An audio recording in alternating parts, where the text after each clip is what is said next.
금이 환영하는 이 장면들을 우리가 읽고 있죠. 근데 이걸 읽었는데 우리는 과연 이 말씀을 어떻게 묵상해야 할까요? 예수님 당시의 유대 랍비들은요, 성경을 바라보는 관점이 믿음이 있었습니다. 그 사람들은요, 유대주의 랍비들은요, 이 성경은요, 하나님의 감동으로 된 것임을 알았습니다. 우리 다음 페이지를 넘겨주시면, 하나님의 감동으로 된 걸 믿었습니다. 그냥 쓰여진 게 아니고 사람이 쓴 게 아니라 하나님의 감동으로 구약이 쓰여졌다는 사실을 믿고 있었던 거죠.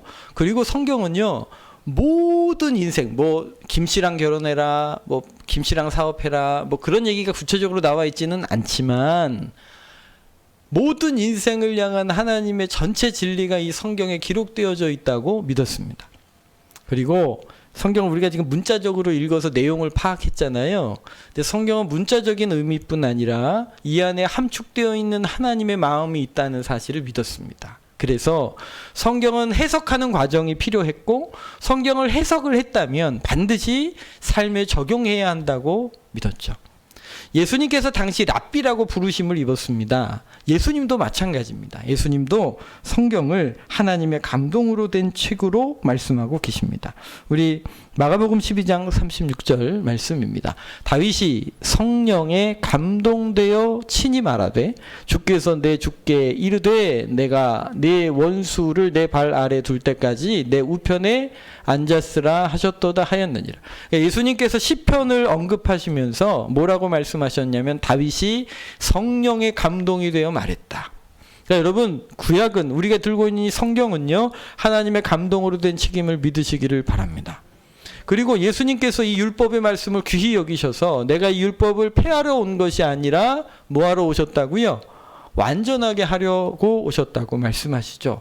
그리고 요한복음에 보면 나를 사랑하는 자는 나의 계명을 지키리니 라고 말씀하시면서 예수님의 말씀을 삶에 적용하라고 우리에게 말씀하고 계십니다. 그러니까 당시 유대 랍비들이 보시던 성경을 바라보는 관점이랑 그닥 다르지 않습니다. 그러나 여러분 마태복음 5장에 보면 산상수훈을 여러분 쭉 읽어보시면 너희는 이러이러하게 들었으나 나는 너희에게 이러이러하게 말하노니 하시면서 성경의 새로운 관점, 더 깊은 관점들을 랍비들과 다른 관점들을 말씀해 주시죠.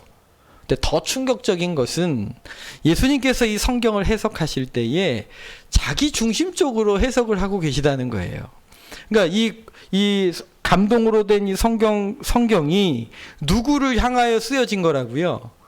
당신을 위하여, 그리고 당신을 향하여, 당신에 대하여 기록하고 있었다고 성경은 말씀하고 계십니다. 누가복음 4장에 보시면 이제 주님께서 이사야서 60장 말씀을 읽으시고 난 후에 이렇게 말씀하십니다. 책을 덮어 그 맡은 자에게 주시고 앉으시니 회당에 있는 자들이 다 주목하여 보더라. 이에 예수께서 그들에게 말씀하시되 이 글이 오늘 너희 귀에 응하였느니라. 그러니까 이사야서 말씀을 읽었는데 이 말씀이 응답이 됐다. 누구 통해서? 나를 통해서 응답됐다 라고 말씀하고 계시는 거죠. 부활하신 후에 제자들을 만나셨을 때 같이 읽겠습니다. 누가복음 24장입니다. 또 이르시되 내가 너희와 함께 있을 때에 너희에게 말한 바 모세의 율법과 선지자의 글과 시편에 나를 가리켜 기록된 모든 것이 이루어져야 하리라 한 말이 이것이라 하시고 이에 그들의 마음을 열어.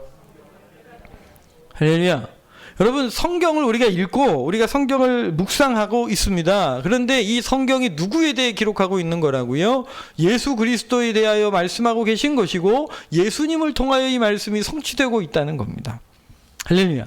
그러니 문자적인 의미뿐 아니라 그 안에 담겨진 하나님의 마음이 담겨져 있는데 이 말씀은 하나님 예수 그리스도를 통하여 응답될 것이라고, 성취될 것이라고 말씀하고 계시는 거죠. 그러니까 함축된 의미가 있다는 거예요.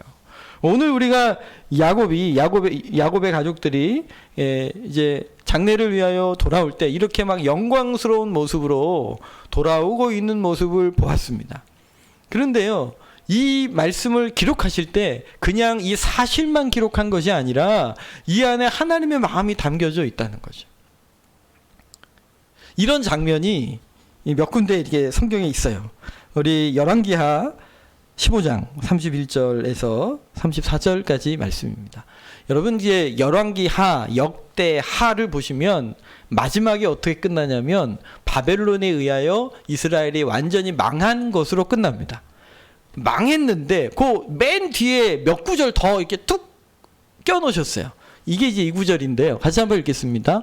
유다 왕 여호야긴이 사로잡혀 간지 37년 곧 바벨론의 에월무로닥 왕의 즉위 원년 12째 달 25째 날 그가 유다의 여호야긴 왕의 머리를 들어 주었고 감옥에서 풀어 주었더라.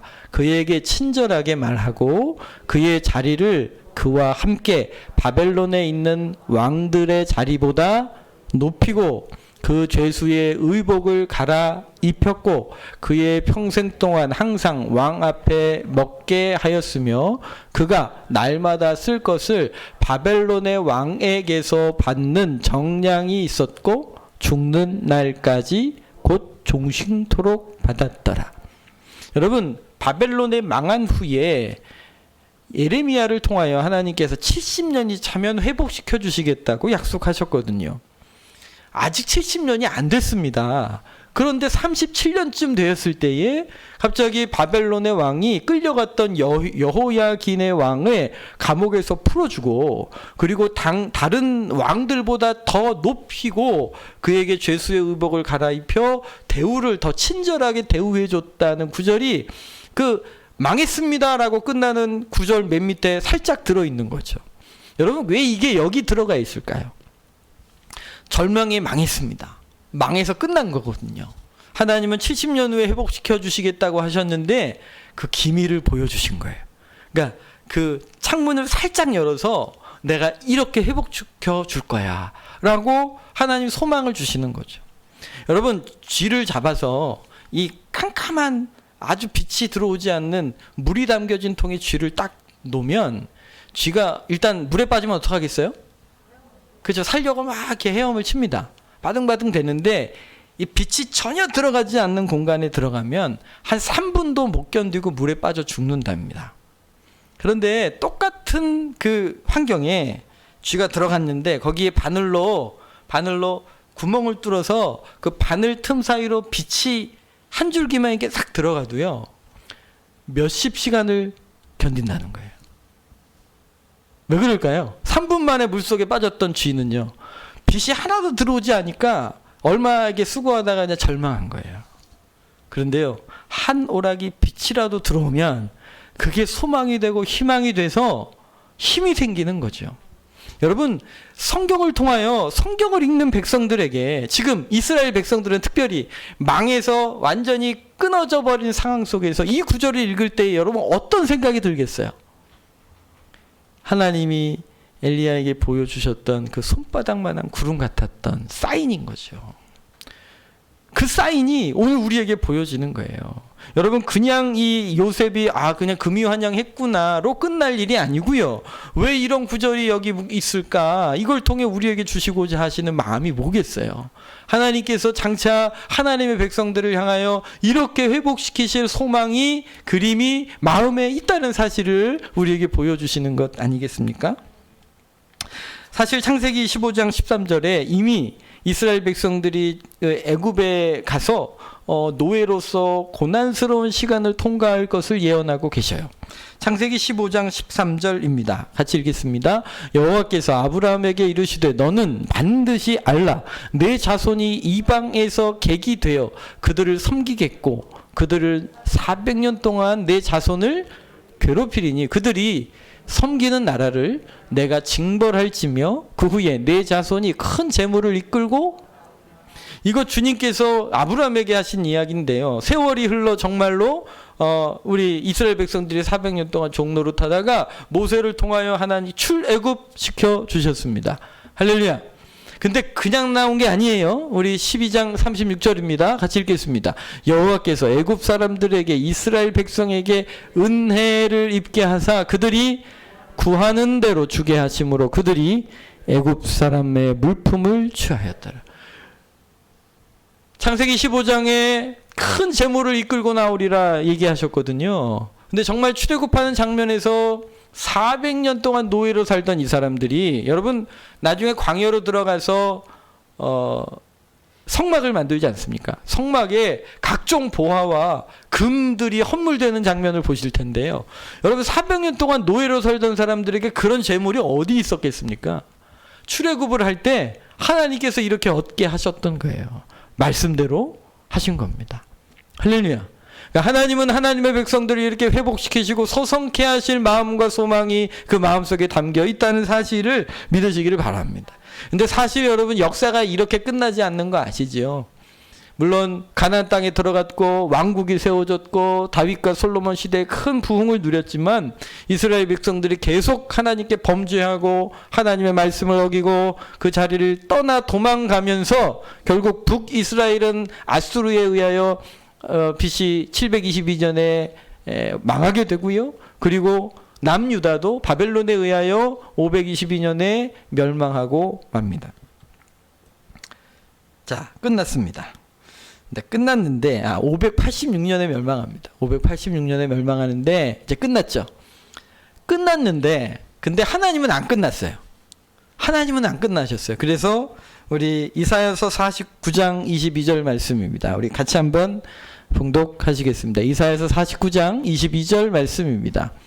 주 여호와가 내가 뭇 나라를 향하여 나의 손을 들고 민족들을 향하여 나의 기치를 세울 것이라.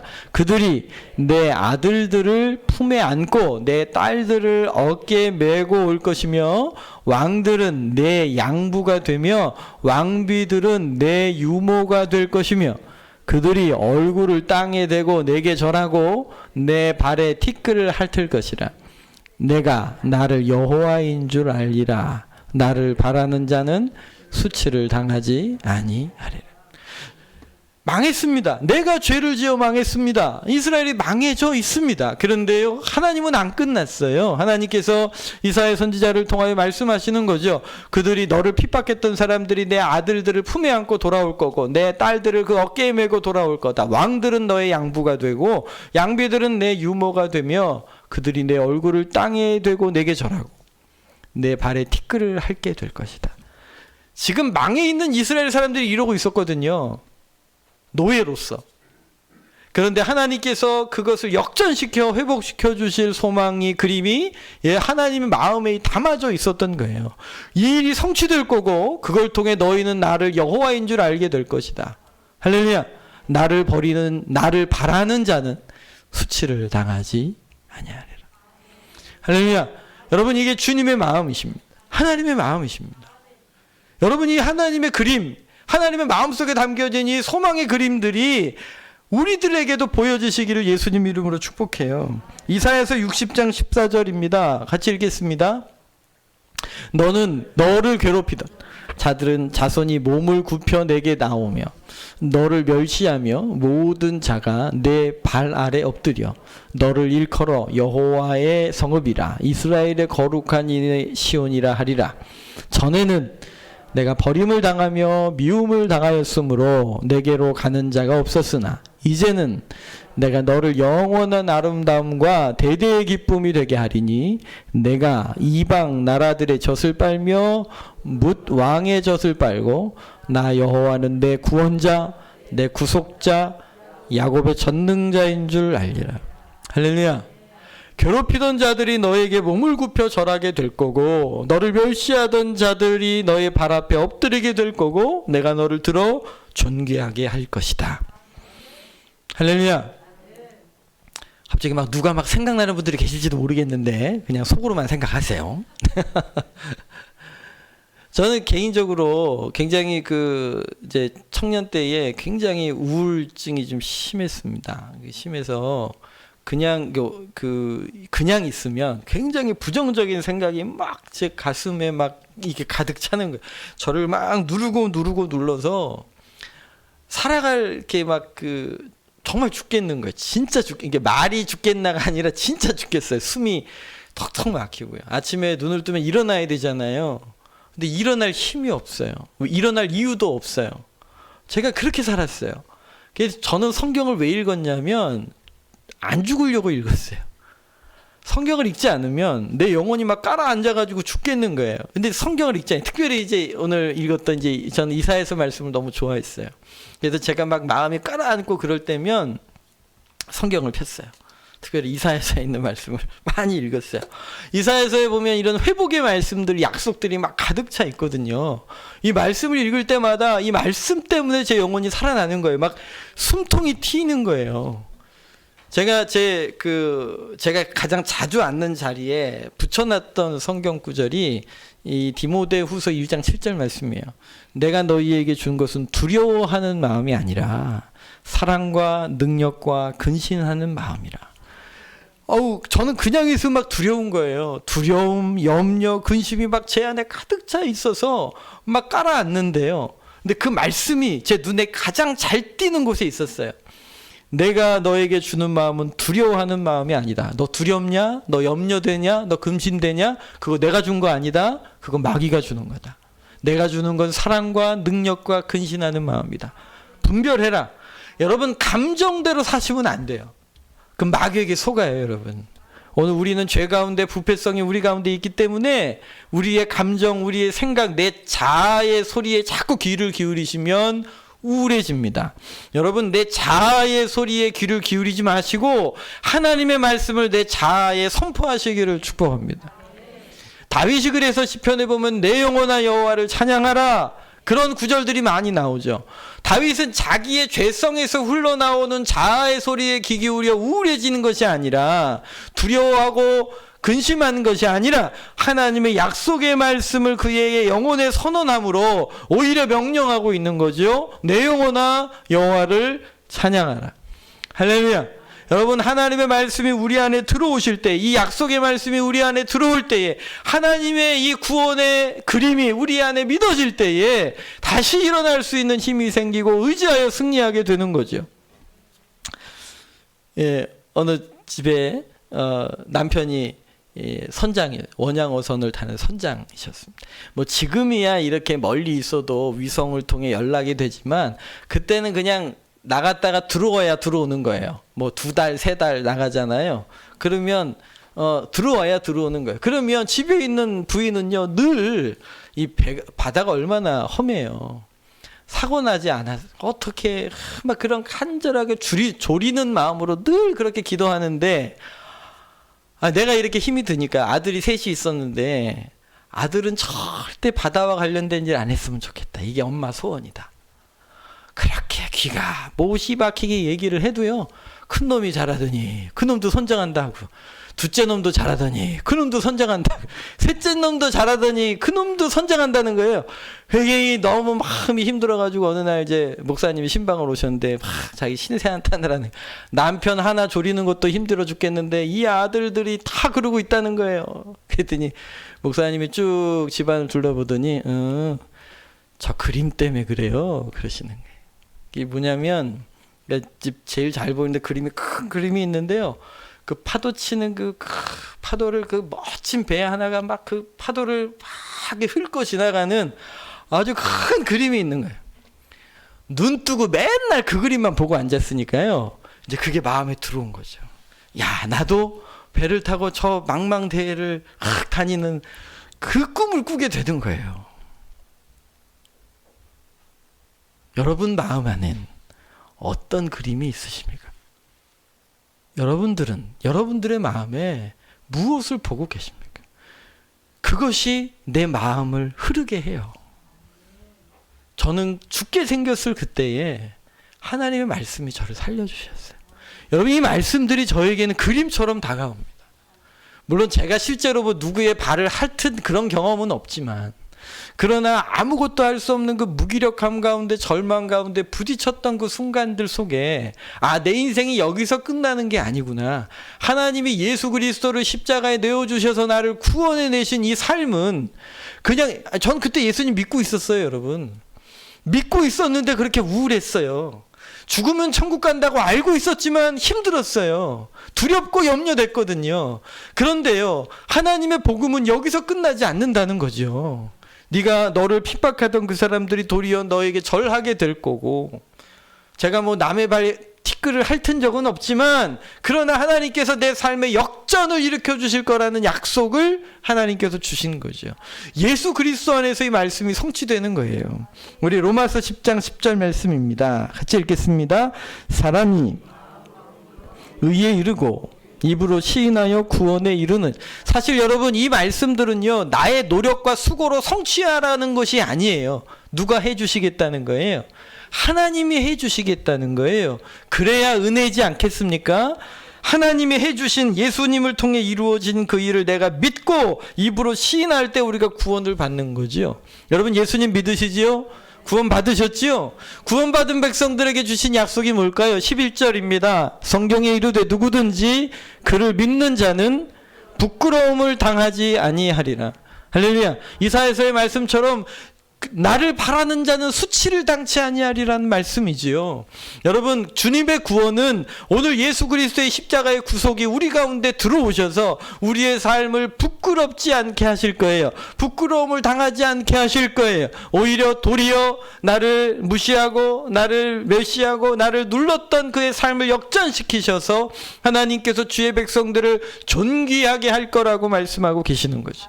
여러분 이런 약속이 딱 우리한테 붙잡아지면 소망이 돼요.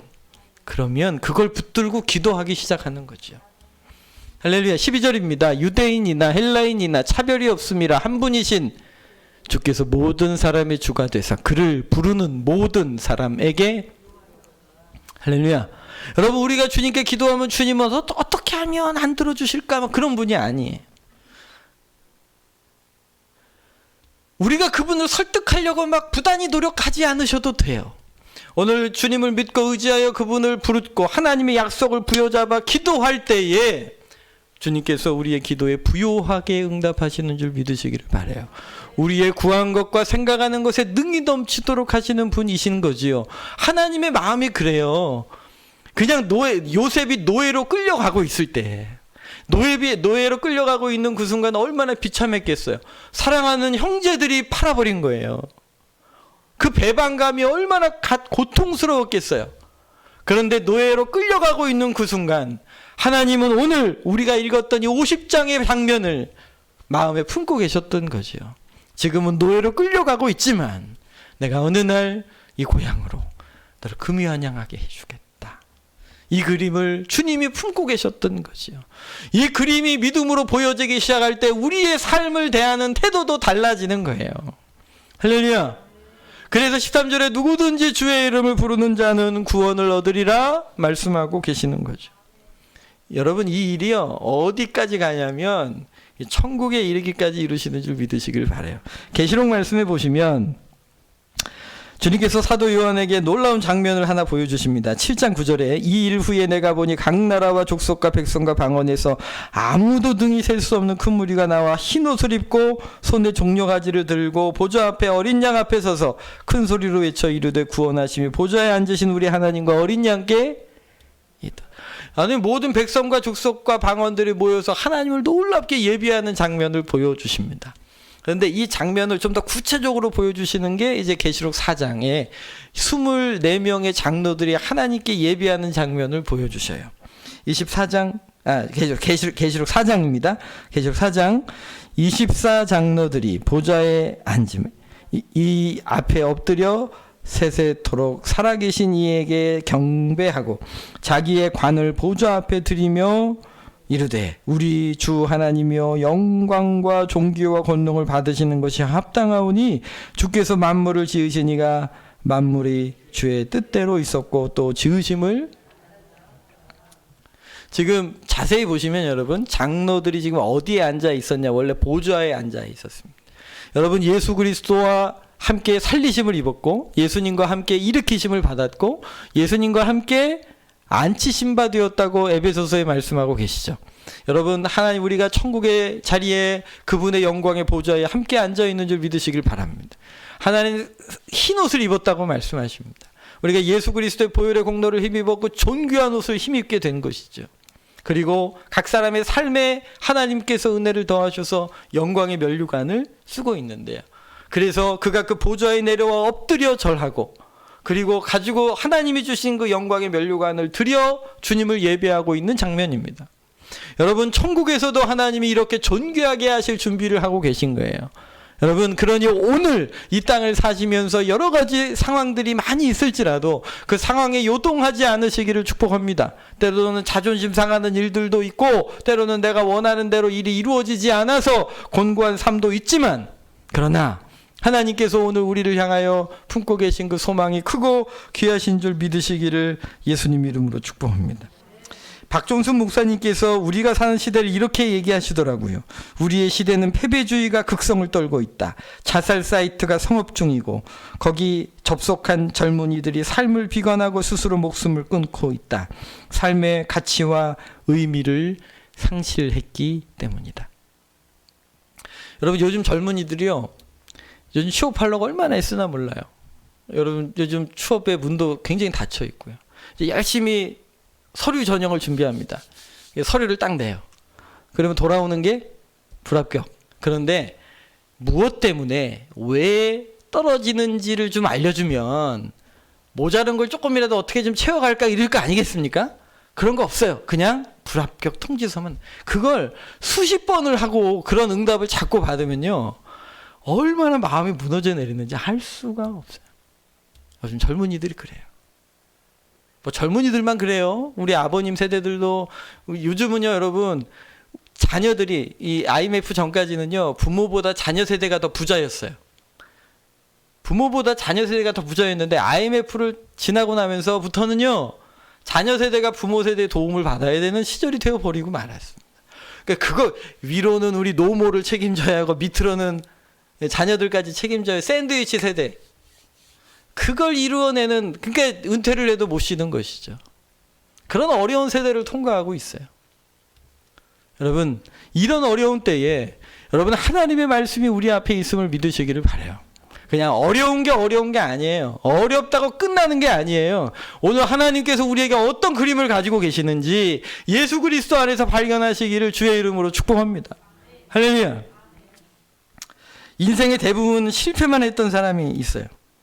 그는 가난한 구두 수송공의 아들로 태어났고요. 학교는 뭐 1년도 채 못 다녔습니다. 9살 때 어머니가 세상을 떠나셨고 23살에는 직장을 잃어서 어쩔 수 없이 24살에 회사를 차렸는데 부도가 납니다. 그래서 17년 동안 이 빚 갚느라 엄청난 수고를 해야 했습니다. 26의 나이 사랑하는 애인이 백혈병으로 세상을 떠나게 되고요. 27엔 그 충격으로 본인도 정신병원에 들어갑니다. 누굴까요? 그런데 이 사람이 정신병원에서 다시 나오는데 다시 몸을 추스립니다. 그리고 정치계에 도전을 합니다. 근데 이 사람이 그렇게 한 이유가 있습니다. 그가 어렸을 때 성경을 읽으면서 하나님께서 주신 꿈이 있었어요. 노예 해방의 꿈이 있었습니다. 그래서 정치계에 27, 물론 23살에도 한번 들어갔다가 실패한 경우가 있지만 29에 몸 추스리고 나와서 도전합니다. 근데 선거에만 6번 떨어져요. 뭐 31살에 정 부통령 선거위원회에서 떨어지고 뭐 34살에 하원 의원 선거에서 떨어집니다. 이 사람의 인생 속에 총 27번의 실패의 이력을 가지고 있습니다. 언론에서 실패를 밥 먹듯 하는 인물이라고 그 기사를 쓸 정도의 인물. 그러나 51의 대통령 선거에서 미국의 대통령으로 당선이 됩니다. 그리고 노예 해방에 하나님의 그 단초를 여는 통로로 헌신하게 되죠. 네, 여러분 잘 아시는 것처럼 링컨 얘기입니다. 이 사람에게 아주 유명한 일화가 있죠. 전 이 일화를 참 좋아합니다. 이 사람이 그렇게 선거에서 떨어지잖아요. 여러분 그거 얼마나 기분 나쁜 일인 줄 아십니까? 다른 사람이 나를 선택하지 않았어. 굉장히 기분 나쁜 일이거든요. 근데 실패한 후에, 실패한 날이면 아브라함 링컨이 이발소를 찾아간답니다. 이발소에 찾아가서 머리를 아주 멋지게 자르고 옛날 어르신들 바르시는 그 포마드 기름 있잖아요. 그걸로 머리를 넘깁니다. 그리고 지역에서 가장 멋진 식당에 가서 한 상 멋들어지게 식사를 하고 다시 또 시작을 하는 거예요. 근데 여러분 아브라함 링컨이 그냥 그렇게 한 게 아니에요. 아브라함 링컨이 왜 그렇게 했냐면 시편 23편의 말씀이 그 안에 있었기 때문에 그래요. 시편 23편에 주께서 원수의 목전에서 내게 상을 차려주시고 기름으로 내 머리에 바르셨으니 내 잔이 넘치나이다. 하나님의 부르심을 따라 순종하고 있었고, 지금 그런데 순종했는데도 결론은 계속 실패고 실패이지만 아직 내 속에 타오르는 하나님의 그 소망과 비전이 남아있기에 또 순종할 겁니다, 주님. 그런데 믿은 거지요. 그냥 시편 23편을 기억만 한 게 아니라 이 말씀을 하나님께서 내 삶 가운데 이루어 주실 거라고 믿은 거예요. 하나님께서 원수의 목전에서 상을 차려주시고 잔치를 벌여주실 걸 믿은 거예요. 그분이 내 머리에 기름을 발라 존귀케 하실 걸 믿었던 거죠. 그래서 그렇게 했던 거예요. 여러분, 여러분들의 마음에는 어떤 하나님의 말씀이 계십니까? 여러분들이 낙담해 있고 실패하고 넘어져 있는 순간 여러분을 다시 일으켜 세우시는 하나님의 약속의 말씀은 무엇이십니까? 여러분, 그 약속의 말씀이 있으십니까? 여러분, 말씀이 있으시다면 그 말씀을 부여잡고 다시 일어서시는 은혜 있으시기를 바랍니다. 그분이 하실 것입니다. 그러나 여러분, 여러분들 마음 안에 그 절망의 자리, 낙담했던 그 순간 부여잡을 말씀이 없다면 다시 여러분 무릎을 꿇으십시오. 그리고 주여 내게 약속의 말씀을 주옵소서. 주의 비전을 내 안에도 부어 주십시오. 그렇게 여러분의 마음 안에 말씀을 주시기를 기도하시기를 바랍니다. 이것은 중요한 일입니다. 제가 이제 개척을 하게 되었을 때 자주 말씀드리지만 제가 원해서 강렬하게 원해서 개척을 했던 게 아니에요. 거의 등 떠밀듯이. 여러분, 어떤 나라에 이제 이쁜 공주가 있어서 신랑을 구하려고 그랬대잖아요. 경쟁자들이 많으니까 이 넓은 풀에다가 악어와 상어와 이런 떼를 풀어놓고, 누구든지 제일 먼저 이 결승점을 통과하는 사람에게 내 딸을 주겠다. 그랬더니 갑자기 어느 청년이 멋지게 다이빙을 하더니 막 수영해서 1등으로 딱 올라왔다잖아요. 그래서 물어봤죠. 어떻게 이렇게 용감한 결정을 했냐고. 뒤돌아보면서 누가 날 밀었어? 죄송합니다. 좀 살짝 졸리신 것 같아서. 제가 그런 상태로 개척을 시작했던 게 아니었거든요. 얼마나 무서웠나 몰라요. 너무 무서워서 하나님, 제가 너무 무섭습니다. 그러나 약속의 말씀을 주시면 제가 순종하겠습니다. 그리고 하나님 앞에 기도할 때에 주께서 주신 약속의 말씀들을 제게 마음에 주셨어요. 그 약속의 말씀들을 주님이 성취해 오셨어요. 그리고 성취해 가실 거예요.